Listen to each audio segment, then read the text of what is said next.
Thanks, man. All right. So that was a cool little exercise that we just did there. I'm ridiculously fortunate. I've had several amazing men in my life. When I was actually wondering about what love was really supposed to look like and whether or not you could make a marriage last, I had the fortune of running into an 86-year-old man who was still ridiculously in love with his wife.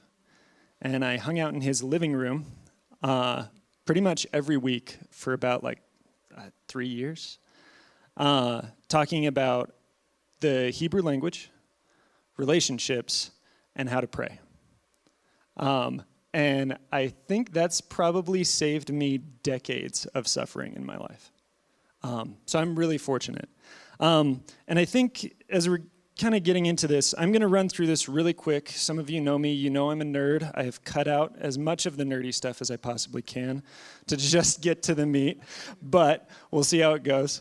But I think one of the problems that we have as men is that we think that things like social engagement and emotional connection with other men is kind of like a luxury, right? Like, it'd be nice, sure, but we're busy. And that's just not the case. Vivek Murthy, the Surgeon General of the United States, has said many times that the most prevalent health issue in the country is not cancer or heart disease or obesity, it is isolation. And actually, loneliness is as great or greater a long-term risk to your health than smoking. So when we're talking about social connection, it is physically damaging to you, and it is shortening the length of your life to be alone. And I think that we miss this because there's something that we do in our brain. And if you want to check this out, read a book called Social. It's all about neuroscience and social connection. It's by Matthew Lieberman. That's my little caveat there. But one of the things that he looked at is that there's something called the dorsal anterior cingulate cortex, which is this part of your brain right here. And when you break your leg, this part of your brain says, you are not okay, stop. Stop moving, stop running around, you are in pain, it is time to panic, to disconnect, and to wait until you heal. And what's really interesting is that action in your brain is the same kind of action that happens when you get cut out of a conversation among friends or when you're not picked for the softball team. Literally, your brain experiences social isolation as pain, which means that if it's not dealt with, if you don't deal with your social isolation, then what happens is you're essentially living with long-term chronic pain. Now, what's also interesting is that in this study, they decided to see if Tylenol would have an effect. If just applying a painkiller to somebody who's experiencing social isolation would help to mitigate that experience of suffering. It worked.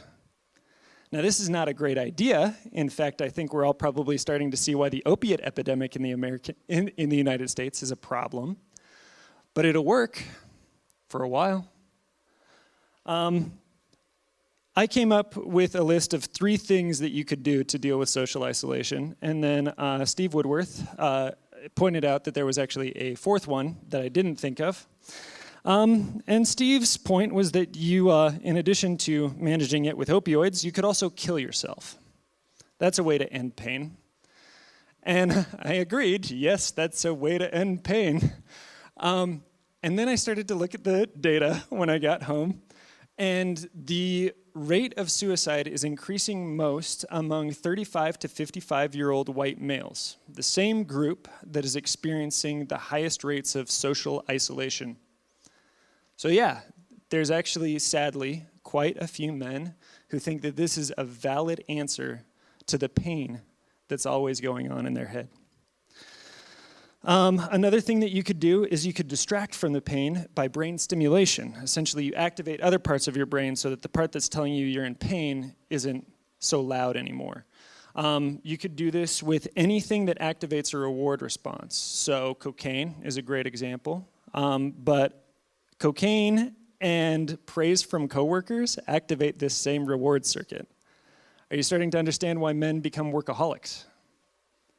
Pornography, social media, even fitness are different kinds of addictions that we're finding out that men are running to because it creates this experience of euphoria in the brain that kind of mitigates that pain. Now, the problem with that is that that reward response will always weaken over time. So you're going to have to do more and more to get less and less back. It's not a long-term solution.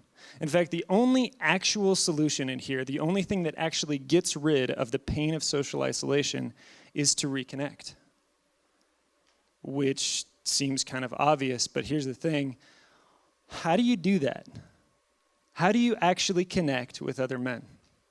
How do you put yourself in a place where whatever's missing, whatever isolation that you've experienced, becomes healed through better connections? And here's the thing. There's a bunch of different ways to do that. I highly encourage you guys to just make sure that Don gets back to you after you fill out this survey. And I highly encourage you guys to talk to Scott and get all the mentorship stuff and all of that kind of stuff. But any kind of actual reconnection and alleviation of this social isolation is going to begin with a very simple step. You're going to have to sit across a table from another man and say, I cannot do this on my own and I need help.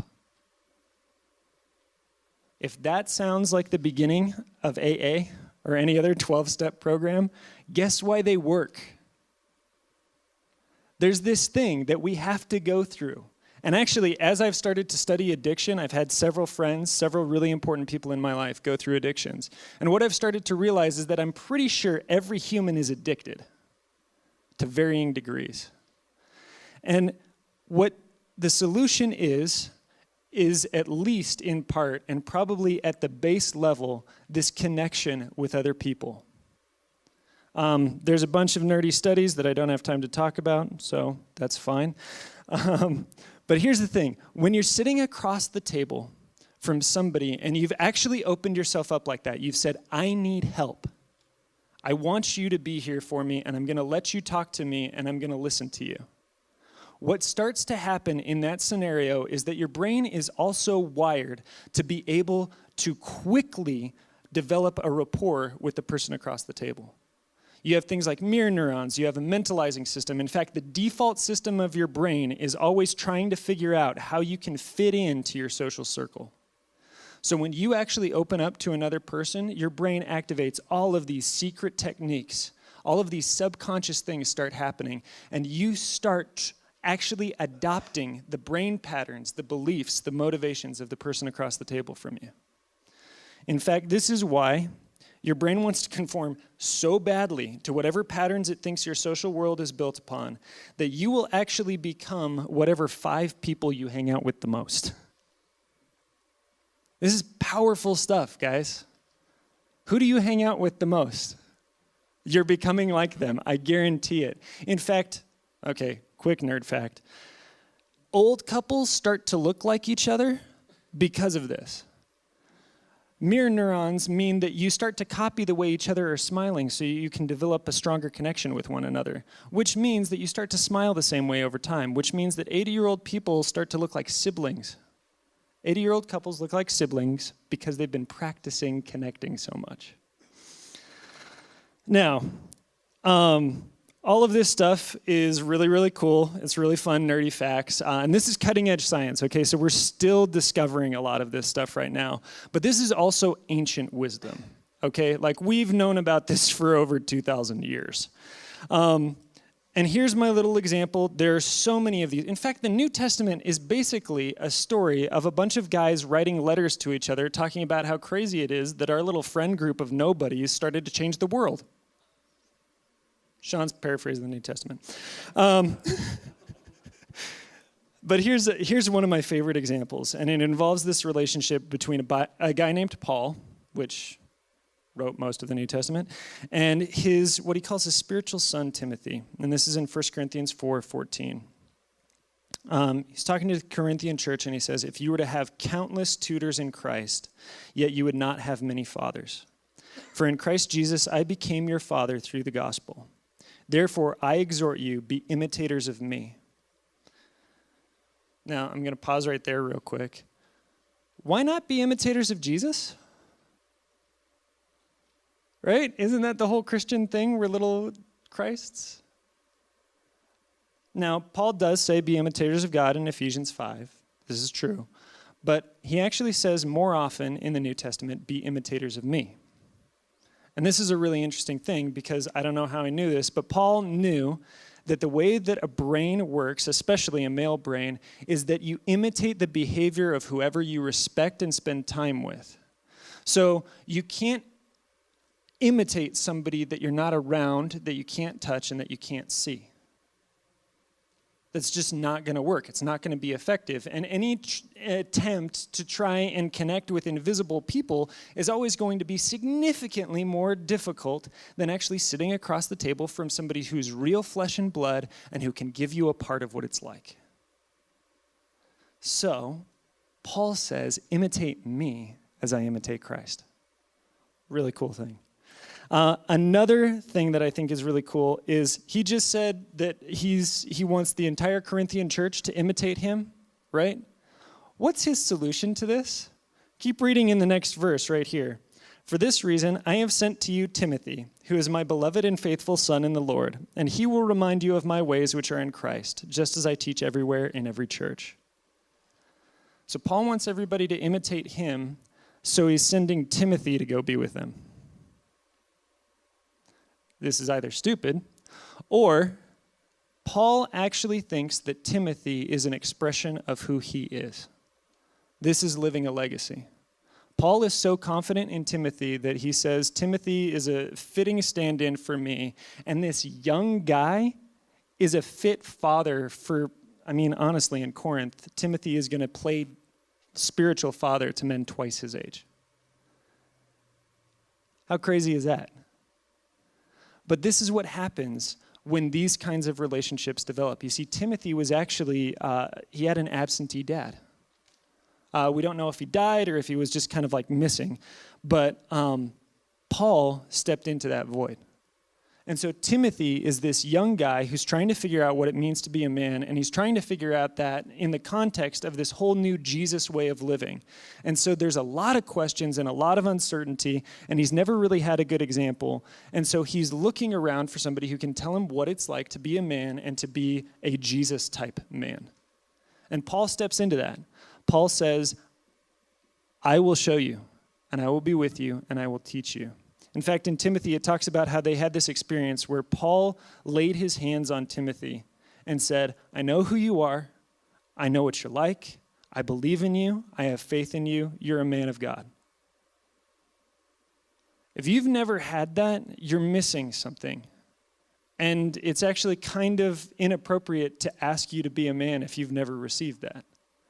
But here's the thing. You do need to be a man, so you do need to receive that. So that means that you need to find some way to put yourself on that side of a table and say, hey, I can't do this on my own. I need help. Would you like to help tell me who I am? There's so much other good stuff here, guys. I don't have time for it, though. So here's the thing. I'm just going to go ahead and stop here, but what I want you to look at is there are 3 key relationships in any man's life. Okay, especially when we're talking about masculinity. There's a father relationship. Your father is there to tell you who you are and to give you wisdom and identity. Okay? So your father is the one who speaks into you and says, this is what I see in you, this is what you're like, and this is what you can do. The son is supposed to respond to that. The role of a son is to respond to that by saying something like, you know what? I'm going to believe that you're right. And I'm going to trust when you say that I can do things that I know I can't do. That's the role. You step into that. You lean into it. You trust this man who knows something about you that you don't yet know yourself. And so you lean into it. You trust them. You try. And when you fail, your father will actually take some of the hit for you. The other relationship that is absolutely key is friends. Now, friends honestly can mitigate this social isolation that we experience simply by playing video games or watching football or like any of those kinds of things that will actually help you live. It will help to alleviate the social isolation, just being invited and eating food or something like that. That will help. It will be a little bit of a move in the right direction. But real friendship is about far more than just affinity. Real friendship is about guys who have spent enough time with you so that they know who you are and who feel confident enough in the relationship they have with you that when you start to be not yourself, they get to say, Sean, what the hell? What's going on? Are you like sick? Like what's going on? If you don't have people like that, I highly encourage you to start actually letting people in. This isn't a luxury. This is about survival. So, if you look at our sheets, we're about to go to groups here. And what I want you guys, we began this whole series with a question that talked about what kind of man would you like to be? And we're ending it with a twist. We're ending that with this look, and the question is this: how do you want to show up in the lives of other men?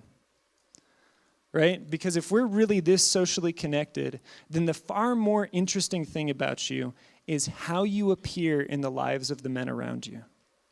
Okay? Now, I want you to think about ways that you can be a son.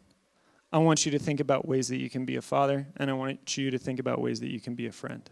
Because you're going to need all of those relationships in different seasons. So, Brian, anything else to close? Sweet. Let's do groups. Thanks, guys. Appreciate it.